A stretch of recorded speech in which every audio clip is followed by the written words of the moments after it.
जय सिया राम। तो कल हमने अपनी कथा रसिक श्री सीताराम जी को श्रवण कराया तुलसीदास जी की स्थिति, उनके बाल अवस्था की स्थिति, कि किस तरह माता को उन्हें अपने से दूर करना पड़ा। पिता ने उनका त्याग कर दिया, मुख तक नहीं देखा पिता ने उनका कभी। और यहाँ लालन पालन करने वाली चुनिया दासी, उनको भी अब विधाता के विधान वश इनसे दूर जाना पड़ा। उनका भी देहांत हो गया और ये जगह जगह ठोकर काटते फिर रहे हैं, भूख से व्याकुल। और सबकी दृष्टि में ये तो महान अशुभ माने जाते हैं। कोई इन्हें अपने द्वार पर खड़े तक नहीं रहने देता था। तो अब क्या होता है, ठाकुर जी के आश्रय है तो ठाकुर जी क्या करते हैं, कैसे इनका लालन पालन होगा, कौन इन्हें भोजन कराएगा।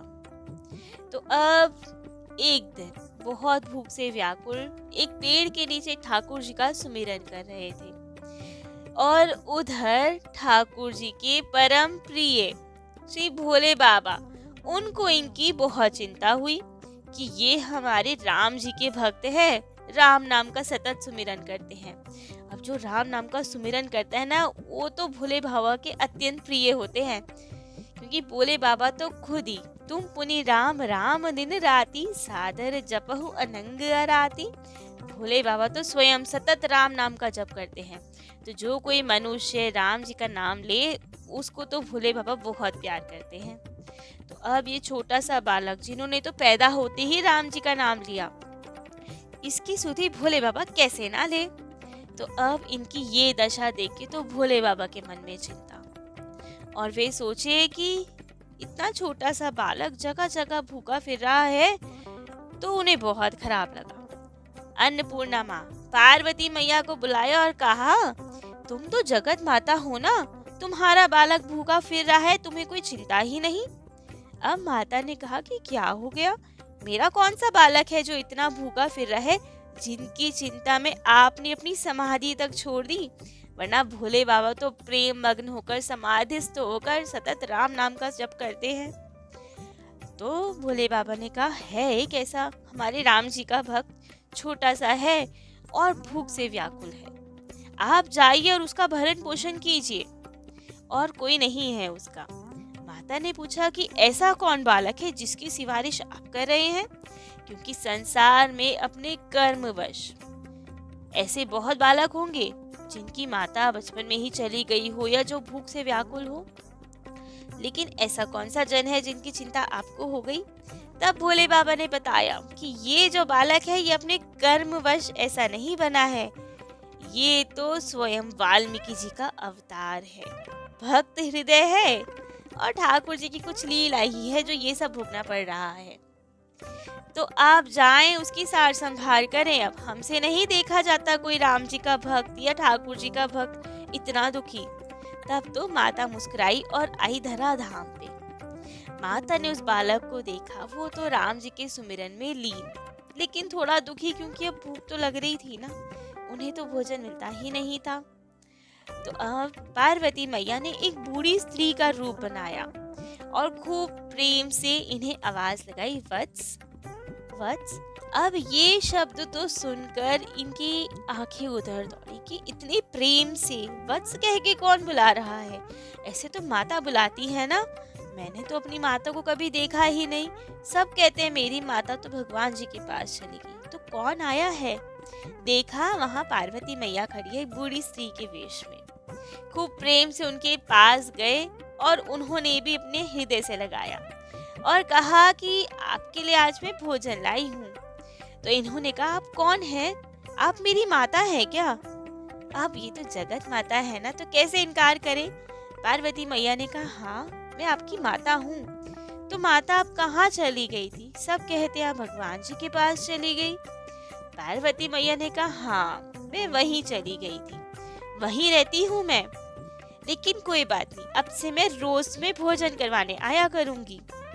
तो अब इन्हें बहुत प्यार आया और खूब प्रेम से पार्वती मैया ने छोटे से तुलसीदास जी को अपनी गोद में बिठाया, खूब प्रेम से खीर और भोजन पकाया और फिर थोड़ी देर बाद जाने लगी। तुलसीदास जी ने उन्हें पकड़ा, कहा कि माँ आप मत जाइए ना, अभी तो मिली हैं आप, फिर मैं यहाँ अकेला हो जाऊंगा, भूख तो मुझे फिर से लगेगी ना। तो फिर क्या होगा, आप क्यों जा रही हैं? तो पार्वती मैया ने कहा कि मैं भगवान जी के पास रहती हूँ ना, तो वहां वापस जाना है, केवल भोजन कराने आया करूंगी तुम्हें। और चिंता मत करो, अब से किसी से कुछ मांगने की आवश्यकता नहीं तुम्हें, रोज आया करूंगी मैं और रोज तुम्हें खूब प्रेम से भोजन कराया करूंगी। तुम तो सदा राम नाम का कीर्तन करो, वो जप करो, भजन करो। तब तो तुलसीदास जी प्रसन्न और माता को प्रणाम किया और माता चल दी वापस कैलाश की ओर। अब तो माता ने पवाया था स्वयं अन्नपूर्णा माँ ने। तो पूरे दिन इन्हें भूखी नहीं लगती, केवल संध्या को माँ आती और इन्हें भोजन पवाती और उसी से इतनी तृप्ति होती कि 24 घंटे तक भूख नहीं लगती इन्हें। तो ऐसे नित्य प्रति का नियम रहा। अब ये पूरे दिन भर कहीं भी पेड़ के नीचे या कहाँ जहाँ भी इन्हें एकांत मिले खूब प्रेम से भजन करते और फिर संध्या का इंतजार करते। संध्या को माता पार्वती आती और खूब प्रेम से इन्हें अपनी गोद में बिठा के भोजन पवाया करती थी। अब तो ऐसा 2 साल तक चला। 2 साल तक नित्य प्रति माँ आती और भोजन कराती। धीरे धीरे जब गांव वालों को लगा कि ये राम बोला तो अब आता ही नहीं भिक्षा मांगने, अब लोगों को शांति नहीं, आते थे तो भी उन्हें दुख देते थे और अब नहीं आ रहे तो भी उनके मन में बेचैनी कि ऐसा क्या हो गया जो ये नहीं आ रहे, ऐसा कौन है जो इन्हें रोज पवा जाता है। कई लोगों ने दर्शन किए कि कोई बूढ़ी स्त्री आती है इन्हें भोजन कराने। तो अब उनके मुखिया को और सबको बहुत ही व्याकुलता, हमारे गांव के बालक को कोई और गांव की स्त्री लग रहे भोजन पवा जाती है, ऐसे तो हमारे गांव की बदनामी होगी कि ये कैसा गांव है कि हमारे गांव की स्त्री को जाना पड़ता है भोजन कराने। उन्हें इस बात की चिंता, उन्हें ये चिंता नहीं कि हमारे गांव का बालक कोई भूखा बैठा है, चिंता ये कि प्रतिष्ठा क्या रहेगी हमारी, कोई और स्त्री किसी और गांव की स्त्री भोजन करवा जाती है। लेकिन कैसे पता चले कि वो कौन से गांव की है, कौन स्त्री है और क्यों आती है रोज भोजन करवाने। तब तो किसी को नियुक्त किया गया स्त्री को और कहा कि अब आप पता लगाएं कौन स्त्री है, कहाँ से आती है। अब तो उन्होंने बस ताक में बैठ गई। जैसी माता पार्वती आई तो उनका रास्ता रोक लिया और पूरे प्रश्न उत्तर करने लगी। आप कौन है, कहाँ से आती है, क्यों आती है हमारे यहाँ, हमारे गांव के बालक का भरण पोषण करने, क्या स्वार्थ है आपका। अब माता क्या उत्तर देती, तब तो उन्होंने टाल दिया और तुलसीदास जी को भोजन पवाया और चली गई। परंतु जाकर अब भोले बाबा से कहा कि अब तो वहां पे लोगों को संदेह होने लगा है, प्रश्न उत्तर होते हैं, तो कितने दिन तक ऐसे चलेगा, कब तक मैं रोज जाया करूंगी और भोजन पवाऊंगी। आप कुछ ऐसी व्यवस्था करें बालक की कि पूरे जीवन उनकी सार संभाल हो पाए। अब आजीवन तो मैं नहीं जा सकती ना, तो कुछ व्यवस्था तो अब आपको करनी पड़ेगी, सुदृढ़ व्यवस्था। तब भोले बाबा ने कहा अवश्य, अभी तक हमने आपको भेजा क्योंकि उनके जीवन में मातृत्व की कमी थी, माँ का तो प्यार मिला ही नहीं उन्हें, और यदि माँ का ही नहीं प्यार मिला तो मन में करुणा वात्सल्य कैसे उत्पन्न होता।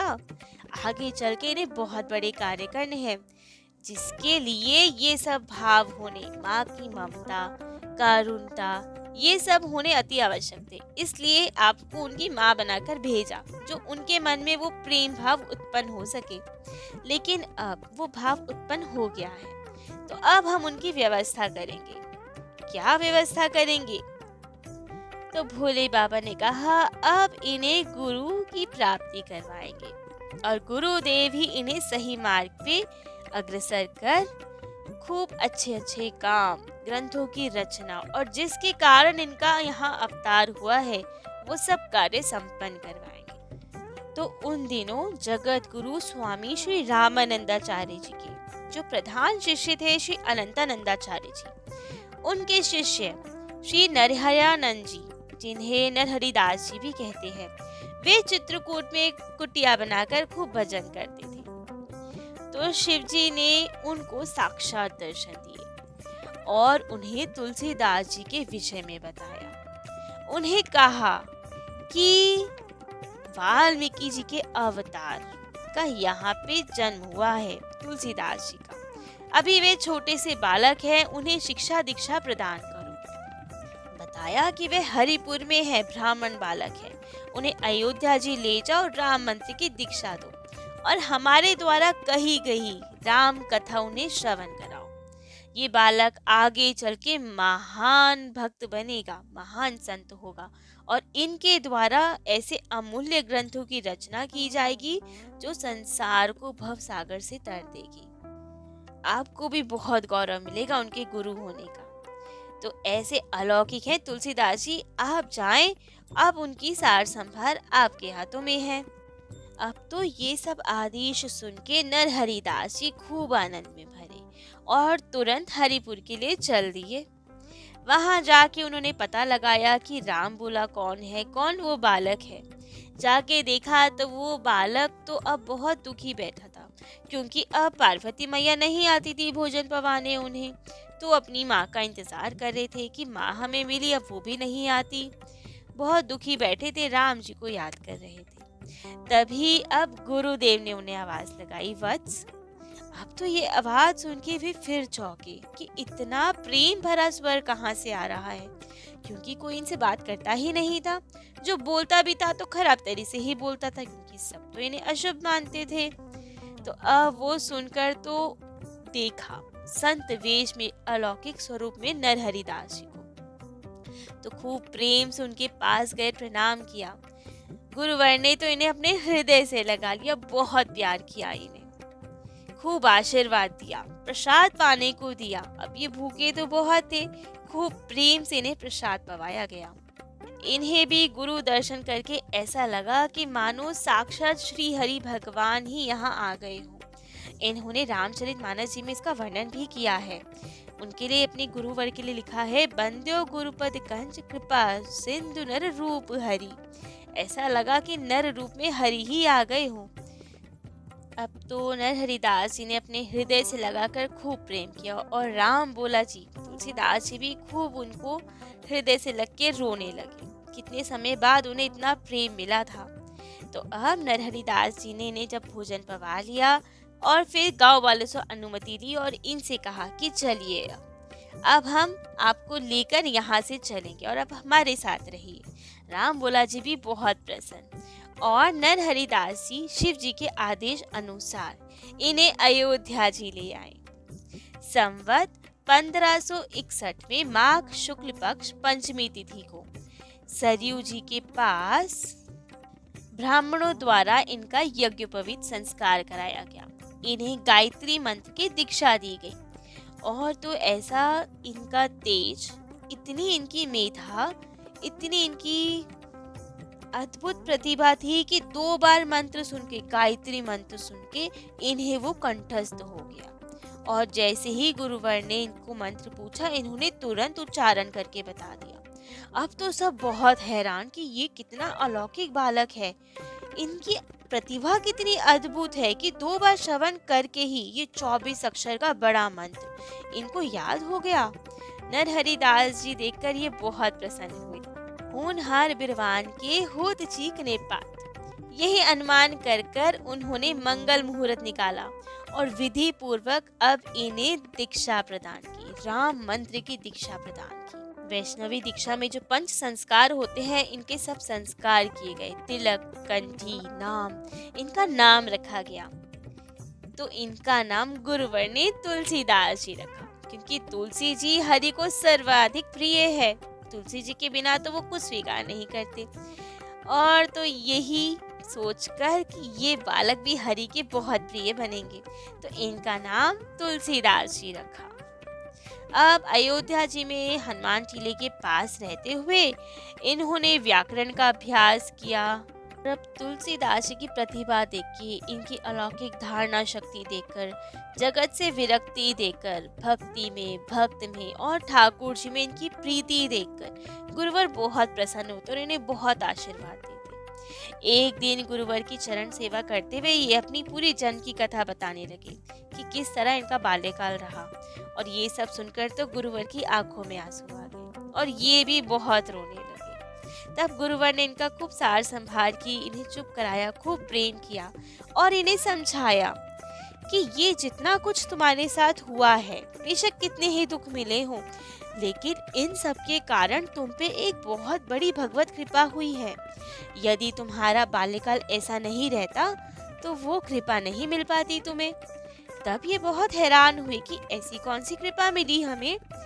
तब नरहरि दास जी ने इन्हें बताया वो रहस्य जो ये नहीं जानते थे, कि स्वयं भोले बाबा और माता पार्वती की तुम पे कृपा है। स्वयं भोले बाबा के कहने पर ही हम तुम्हारे पास आए, और माता पार्वती जो बूढ़ी स्त्री तुम्हें भोजन करवाने आती थी, वो तो स्वयं जगदम्बा अन्नपूर्णा माता पार्वती थी, अपनी गोद में बिछा के तुम्हें पवाती थी। तो अब ये सुनकर तो ये गदगद कि सच में भोले बाबा और माँ का कितना प्रेम है हम पे। तभी से उमा महेश्वर में इनकी अपार निष्ठा हो गई, और अब खूब प्रेम से गुरु सेवा में, राम जी की भक्ति में, और शिव जी पार्वती माँ के प्रति खूब प्रेम श्रद्धा में वहीं गुरु जी की सेवा करने लगे। अब गुरुवर इन्हें राम जी की कथा, जो इनके प्राण हैं, कब श्रवण कराते हैं, कैसे श्रवण कराते हैं और कहाँ श्रवण कराते हैं, ये हम कल अपने कथा रसिक को सुनाएंगे। आज के लिए इतना ही। जय जय श्री सीताराम।